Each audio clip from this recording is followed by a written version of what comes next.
નમસ્કાર. ધોરણ 7 વિષય ગણિત અને એકમ નંબર 11 જેનું નામ છે ઘાત અને ઘાતાંક, જેના સ્વઅધ્યયન પોથી સોલ્યુશન માર્ગદર્શનમાં તમારું સ્વાગત છે. જોઈએ આપણે માર્ગદર્શન. તો પ્રશ્ન 1, સાચો વિકલ્પ પસંદ કરી ખાનામાં લખો. જેમાં કૌંસમાં -7 ની 5 ઘાત ગુણ્યા -7 ની 3 ઘાત બરાબર જવાબ બનશે -7 ની 8 ઘાત. નંબર 2 ની અંદર બી. ત્યાર પછી આગળ જોઈએ એવી જ રીતે નંબર 3 ની અંદર સી આવશે. નંબર 4 ની અંદર બી. નંબર 5માં ડી. નંબર 6 ની અંદર બી. -1/4 ઘનનો ઘન બરાબર કેટલો? તો એમાં આપણે -1/64 થાય. ઘનની વાત કરી છે એટલા માટે, કારણ કે ઘનની અંદર 4 × 4 × 4 કરીએ તો ચોકે ચોકે 16, 16 ચોક 64 એટલા માટે. આગળ જોઈએ નંબર 7. નંબર 7ની અંદર બી. નંબર 8ની અંદર 72 કરોડને પ્રમાણિત સ્વરૂપમાં કઈ રીતે લખી શકાય? બી. નંબર 9ની અંદર પણ બી. ત્યાર પછી નંબર 10 જેમાં 7 × 7 × 7 એમ 9 વખતને કઈ રીતે લખાય? તો કે 7 ની 9 ઘાત. સી. નંબર 11 1600 બરાબર બી. આગળ જોઈએ 12 નંબર. તો 12 નંબરની અંદર સી. ત્યાર પછી 13 નંબરની અંદર 6 વર્ગ એનો વર્ગ એટલે 1296. એ 14માં 10 લાખ એટલે ડી. આગળ જોઈએ તો 15 નંબરની અંદર બી. અને 16 નંબરની વાત કરીએ તો નીચેનામાંથી કોની કિંમત -5/6ની 4 ઘાતની બરાબર નથી? તો એમાં સી. અને નીચેનામાંથી કયો વિકલ્પ સાચો નથી? તો એમાં બી. પ્રશ્ન નંબર 2ની અંદર સૂચના છે કે ખાલી જગ્યા પૂરો. ખાલી જગ્યા પૂરવાની છે તો એમાં જોઈએ આપણે નંબર 1.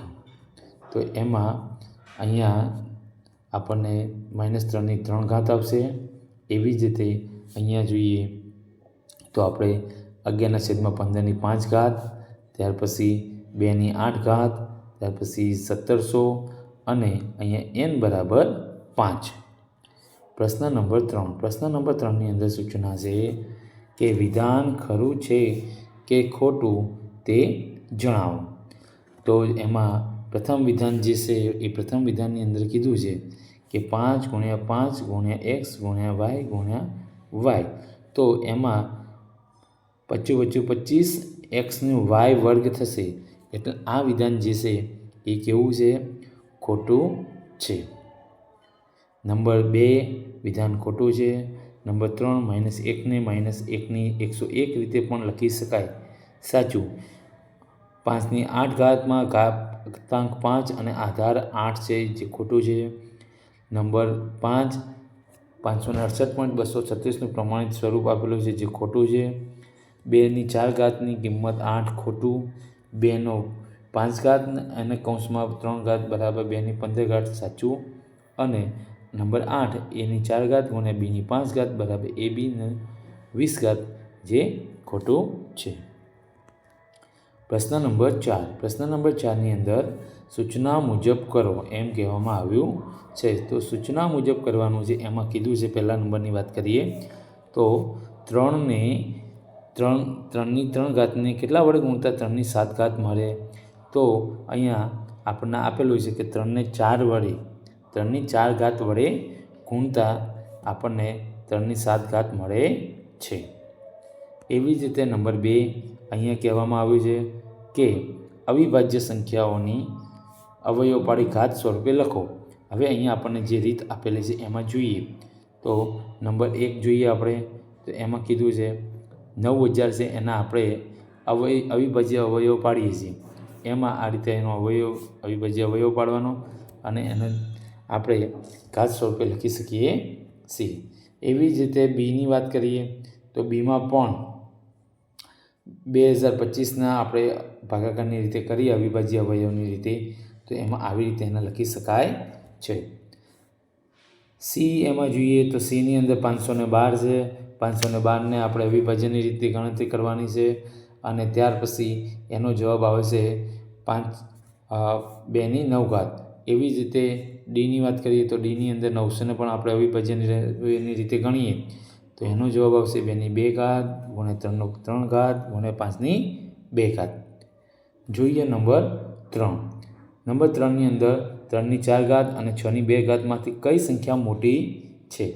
તો અહીંયા આપણને સમજાવવામાં આવ્યું છે કે આ જે સંખ્યા છે એ સંખ્યાની અંદર કઈ મોટી સંખ્યા છે, તો બંનેના આપણે અવયવ પાડી અને એનો ગુણાકાર કરીએ તો ખ્યાલ આવે તો 81 અને 36. તો આમાંથી મોટી સંખ્યા કઈ છે? તો કે 3/4 એ 6/2 કરતાં મોટી સંખ્યા છે. નંબર 4ની અંદર જોઈએ તો એનો આપણે ઘાત સરખાવતા અહીંયા આપણને જવાબ મળે છે, જેમાં 9 = m-21, 9 1 = m1 અને એની ગણતરી કરી અને આપણે છેલ્લે m = 5 મેળવી શકીએ છીએ. એટલે કે mની કિંમત 5 થાય છે. નંબર 5ની અંદર કીધું છે કે ઉતરતા ક્રમમાં ગોઠવો. હવે જે સંખ્યા આપેલી છે એના આપણે ઉતરતા ક્રમમાં ગોઠવવાની છે. તો ઉતરતા ક્રમ માટે આવેલ રકમનું સાદુરૂપ આપી ઘાત સ્વરૂપે દર્શાવતા અહીંયા આપણે જોઈએ છે ઘાત સ્વરૂપે દર્શાવી છે અને ઘાત સ્વરૂપે દર્શાવી ત્યાર પછી ઘાત મુજબ ઉતરતા ક્રમમાં અહીંયા લખવાનું છે. તો આ ઉતરતા ક્રમમાં આવ્યું. આમ ઉતરતો ક્રમ જોઈએ તો આ રીતે ઉતરતા ક્રમમાં આ રકમ દર્શાવી શકાય છે. આગળ જોઈએ નંબર 6. નંબર 6ની અંદર સાદુરૂપ આપી વ્યસ્ત સંખ્યાની વાત કરી છે. તો એમાં વ્યસ્ત સંખ્યા જે છે એ આપણો પહેલાં જે સાદુરૂપ છે એનો જવાબ છે એ આ બને છે 1/3 અને એને વ્યસ્ત કરતાં 3/3 થાય છે. નંબર 7 નીચેની કિંમત શોધો. તો અહીંયા આપણે 7ના વર્ગની કિંમત ઘનની કિંમત કીધી તો 7ને 3 વખત ગુણાકાર કરીએ તો એની કિંમત મળી જાય. એવી જ રીતે બી છે. બીની અંદર ભાગાકાર કરવાનો છે. તો ભાગાકાર કરીએ એટલે અહીંયા શું થાય? ઘાતની માઇનસ થાય. એટલે એવી રીતે અહીંયા એનો જવાબ મેળવી શકાય છે. જોઈએ નંબર 8. નંબર 8ની અંદર કીધું નીચેનું સાદુરૂપ આપો. તો સાદુરૂપ આપવાની જ્યારે વાત કરી હોય ત્યારે આપણે અહીંયા જે રકમ આપેલી છે એને ભાગાકાર છે તો ભાગાકાર પહેલાં ઘાતનો અહીંયા આપણે ગુણાકાર કરેલો છે અને ત્યાર પછી અહીંયા બાદ કરી અને ગુણાકાર કરી અને અહીંયા આપણે એનો સાદુરૂપ આપેલું છે. એવી જ રીતે અહીંયા પણ બેમાં પણ સાદુરૂપ આપવાનું થાય છે, જો આપણે એકમાં કર્યું રીતે. પણ એની અંદર ભાગાકાર ફક્ત ભાગાકાર છે, જ્યારે બીની અંદર ભાગાકાર અને ગુણાકાર બંનેનો સમાવેશ થાય છે. સી જોઈએ તો સીની અંદર અને ડીની અંદર પણ આપણે જે ઉપર મુજબ કર્યું એવી જ રીતે આપણે પહેલાં એમના જે સાદુરૂપ આપવા માટે ભાગાકારની અંદર એને રકમ મૂકવી પડે. એવી જ રીતે ડીમાં પણ ભાગાકારની અંદર મૂકી અને એનું સાદુરૂપ આપીએ તો એક જવાબ આવે છે. આગળ જોઈએ તો અહીંયા 9 નંબર સાદુરૂપ આપો. સાદુરૂપ જે છે હવે જે પહેલાં હતું એના કરતાં આ સાદુરૂપમાં શું ફેરફાર છે? તો કે આ સાદુરૂપમાં જ્યારે ભાગાકારની અંદર રકમ હોય ત્યારે એના જે ઘાત હોય ઘાતની બાદબાકી કરવામાં આવે છે. જુઓ, અને ઘાતની બાદબાકી કર્યા પછી એનો ગુણાકાર કરી અને જવાબ કરવામાં આવે છે. તો જવાબ બને છે 7/2 ગુણ્યા a² વત્તા b3. એવી જ રીતે નંબર બાજુમાં બી જોઈએ તો બીની અંદર પણ એવી જ રીતે આપણે જે નંબર એની અંદર કરીએ એવી જ રીતે એનો પણ આપણે ગુણાકાર સાદુરૂપ આપી શકીએ છીએ. ત્યાર પછી જોઈએ સીની અંદર જોઈએ તો સીની અંદર પણ જે રીતે આપણે બીની અંદર ઘાતની વાત કરી તો એવી જ રીતે અહીંયા ઘાતની વાત કરી અને એને સાદુરૂપ આપવાનું છે અને એ જ પદ્ધતિએ ડી છે, ડીનું પણ આપણે સાદુરૂપ આપવાનું છે અને એનો જવાબ 2/3 બને છે. જ્યારે સીનો જવાબ 3 બને છે, 3/1 એટલે 3 કહેવાય. જોઈએ નંબર 10. નંબર 10ની અંદર કીધું છે કે જો a = 3 અને b = -2 હોય તો આપેલ પદની કિંમત શોધો. હવે આપણે આ પદની કિંમત શોધવી હોય તો પહેલાં આપણે a વત્તા b બરાબર એમાં આપેલી જે મૂળ કિંમત હોય એ મૂકવી પડે. એટલે કે a બરાબર અને b બરાબર અને એ મૂકતા જે જવાબ આવે છે એના આધારે આપણને અહીંયા એની કિંમત મળે છે. તો કિંમત આવશે 1. નંબર 11ની અંદર આપણને ટીની કિંમત શોધવાની કીધી છે. તો ઘાતાંક સરખાવતા ટી બરાબર 17 આવે છે. બરાબર. પહેલાં અહીંયા જે ભાગાકાર હતો એની બાદબાકી કરી અને ત્યારબાદ ભાગાકાર હતો એને ગુણાકારમાં લાવ્યા. જો એની સાઈડ બદલવામાં આવે તો જે ભાગાકાર હોય એ ગુણાકાર થઈ જાય અને ગુણાકાર હોય તો ભાગાકાર થઈ જતો હોય છે. નંબર 12 નીચેની સંખ્યાઓને વિસ્તૃત સ્વરૂપમાં લખો. તો નીચેની સંખ્યાઓને વિસ્તૃત સ્વરૂપમાં લખીએ તો નંબર 1 છે એ એને વિસ્તૃત સ્વરૂપની અંદર આવી રીતે લખી શકાય છે. જ્યારે 1.75 ગુણ્યા 10 - 3 ને 0.00175 રીતે લખી શકાય છે. નંબર 13ની અંદર જોઈએ તો અહીંયા કીધું છે કે માનવ રક્તના મુખ્ય ઘટકો જે છે રક્તકણો, શ્વેતકણો, તાજા કણો અને પ્લાઝ્મા એની વાત કરી અને કોનો વ્યાસ વધારે છે એની વાત છે. તો આપણે ત્રણેયનો વ્યાસ શોધવો પડે અને એ વ્યાસ શોધ્યા પછી આપણને ખ્યાલ આવે કે શ્વેતકણોનો વ્યાસ વધારે, રક્તકણોનો વ્યાસ શ્વેતકણો કરતાં વધારે છે. નંબર 14ની અંદર કીધું છે જોસેફ કહે છે કે 3/5 ભાગ્યા 9/5 અને 1/3 બંને સરખા છે.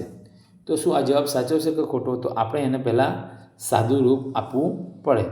તો અહીંયા આપણે પહેલાં એને સાદું રૂપ આપ્યું છે અને ત્યાર પછી સાદું રૂપ આપીએ તો આપણને ખ્યાલ આવે કે જોસેફ છે એ સાચો છે કે ખોટો. એટલે કે 1/3 જેટલું થતું નથી પરંતુ કેટલું થાય છે 1/5. એટલે જોસેફ છે એ ખોટો છે એવું અહીંયા કહી શકાય. નંબર 15 પ્રકાશ વર્ષમાં એટલે 1 વર્ષમાં પ્રકાશે કાપેલું અંતર. જો એક પ્રકાશ વર્ષની અંદર આટલું અંતર કાપી શકાતું હોય તો પ્રમાણિત સ્વરૂપમાં ડાબી બાજુ ખસતા કેવી રીતે થાય? તો 9.46 ગુણ્યા 1012 કિલોમીટર થાય. એવી જ રીતે નંબર 15નો બી. 15ના બીની અંદર પણ એવી જ રીતે આપણે લખી શકીએ 1 વર્ષ પ્રકાશ વર્ષ અને પૃથ્વી અને સૂર્ય વચ્ચેનું અંતર. આમ તે 1 પ્રકાશ વર્ષ કરતાં ઓછું છે. આગળ જોઈએ તો આપણને અહીંયા જાતે કરીએ અને ક્રોસ નંબર પઝલ તૈયાર કરવાની છે. તો ક્રોસ નંબર પઝલ જે છે એની અંદર આડી ચાવી અને ઊભી ચાવી આપેલી છે. તો આપણે વિચારી અને એને આડી ચાવી અને ઊભી ચાવીનો જવાબ કરવાનો. જેમ કે અહીંયા આપણે એક લઈએ ઉદાહરણ તરીકે નંબર 5 જ 10³ કિંમત. હવે આડી ચાવી કીધી એટલે નંબર 5 ક્યાં છે? તો નંબર 5 અહીંયા આવશે. બરાબર. તો કેટલી થઈ જાય છે અહીંયા? તો 1000 બને છે. એવી જ રીતે ઊભી ચાવી છે. તો ઊભી ચાવીને પણ અહીંયા આપણે નોંધવાની છે અને એના આધારે આ કોઠો પૂરો કરવાનો છે. આગળ જોઈએ તો અહીંયા ભારત સિવાયના બીજા દેશની રાજધાનીનું નામ લખી તમારા સ્તરથી તે રાજધાની વચ્ચેનું અંતર ગૂગલ મેપથી શોધી એને અહીંયા લખવાનું છે. જેમાં આપણે જોઈએ રાજધાની તો રાજધાનીની અંદર વાત કરી લઈએ ત્યાર પછી તમે એમાંથી આપણે શોધાઈ અને લખવાનું રહેશે.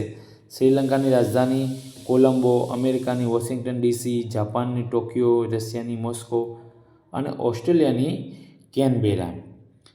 આગળ જોઈએ તો અહીંયા આપણું આ એકમનું સંવેદનપોથી સોલ્યુશન માર્ગદર્શન પૂર્ણ થાય છે.